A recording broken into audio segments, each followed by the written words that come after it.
En Guinée, la campagne électorale en vue de la présidentielle du 28 décembre s'approche. Parmi les 9 candidats retenus, Abdoulaye Yero Baldé, bonsoir. Bonsoir. Vous êtes économiste de formation, ex-vice-gouverneur de la Banque centrale et ancien ministre de l'enseignement supérieur sous Alpha Condé.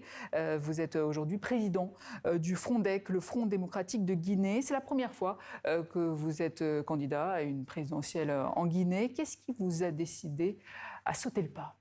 Écoutez, vous savez, notre pays a un tournant décisif de son histoire. Après 67 ans d'indépendance, il est temps que les Guinéens connaissent un peu le bonheur, aient accès à l'eau, à l'électricité, à l'éducation, à la santé. Avec mon expérience dans le secteur privé, aussi bien à l'international que sur le plan national, dans le secteur public, comme vous venez de le dire, ancien vice-gouverneur de la Banque centrale et ancien ministre de l'enseignement supérieur, je pense avoir tous les acquis nécessaires pour mener à bien cette réforme de notre État qui pour permettre aux Guinéens, en fait, c'est par conviction personnelle, aussi une conviction collective de personnes autour de moi, de personnes compétentes, pour qu'on puisse transformer l'avenir de ce pays-là, qui est aussi doté de ressources de toutes sortes, aussi bien sur le plan agricole, sur le plan minier et sur le plan environnemental, bien sûr, pour pouvoir transformer la vie de nos concitoyens, leur offrir un meilleur avenir. Alors, dans ce processus de paix, déjà, comment voyez-vous la mise hors de course de grandes figures politiques comme Cellou Dalein Diallo, Sidya Touré ou encore Aliouba? Moi, je suis un démocrate convaincu. J'aurais préféré qu'il soit présent à cette compétition. Et c'est pour cela que je me bats avec mes équipes pour que la démocratie soit une réalité en Guinée et que tout le monde puisse avoir accès aux compétitions électorales de façon libre et transparente. D'ailleurs, c'est la première fois que l'administration guinéenne organise des élections, contrairement aux fois précédentes. N'avez-vous pas des craintes quant à sa crédibilité? Écoutez, tout dépend des Guinéens. Moi, je les invite à aller voter massivement, à retirer leur carte d'électeur, parce qu'un vote massif nous permettrait de mettre fin aux fraudes et d'avancer dans le processus démocratique en Guinée. Offrir enfin la justice et la liberté aux Guinéens. Justement, quand le président de la transition, Mamadi Doumbouya, se présente à cette élection, sera face à vous d'ailleurs, est-ce que ce scrutin n'est pas pour lui un moyen de valider son pouvoir acquis suite à un coup d'État? Peu importe ce qu'il veut faire de cette élection, je le répète, nous allons à cette élection parce que nous sommes convaincus que les Guinéens feront le bon choix, en se basant sur l'intégrité des candidats qui sont en place, sur le programme de société et sur la vision que nous leur offrons pour l'avenir de la Guinée. Et nous ferons en sorte que les Guinéens sortent massivement voter, c'est tout ce qu'on leur demande, et sécuriser leur vote. Alors justement, dans votre projet de société, vous promettez une justice réellement indépendante. Quel dispositif concret mettrez-vous en place pour empêcher toute pression extérieure sur l'exécutif, de l'exécutif sur les magistrats par exemple? Nous ferons en sorte qu'il y ait une séparation véritable entre l'exécutif, le législatif et le judiciaire et donner une indépendance aux juges, aux magistrats à travers des textes bien précis. Par exemple, le Conseil supérieur de la magistrature, nous allons faire en sorte que ce soit les juges et les magistrats qui décident qui doit être nommé aux hautes fonctions judiciaires dans notre pays.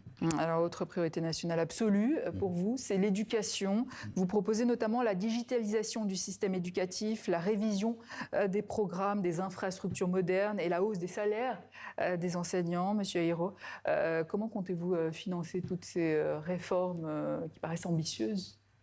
Vous savez, les ressources existent en Guinée. C'est la qualité de la dépense, la gestion de ces ressources qui fait défaut dans notre pays. L'éducation est fondamentale. Si on veut créer des emplois, il faut former les Guinéens, les jeunes Guinéens. Et surtout, la formation des jeunes filles qui fait défaut dans notre pays. Vous prenez le cycle primaire, le taux d'achèvement net est de 21% environ et 18% pour les jeunes filles, alors qu'il faut mettre l'accent sur la qualité de cette formation et l'accès à l'éducation des jeunes filles. La digitalisation ne concerne pas simplement l'éducation. Je l'ai expérimenté lorsque j'étais ministre de l'Enseignement supérieur. Il concerne l'administration dans sa généralité.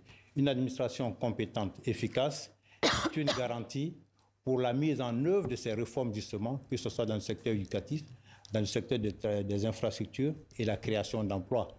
La digitalisation est globale, elle n'est pas simplement limitée à l'éducation. Nous allons beaucoup plus loin. Nous voulons transformer notre secteur minier.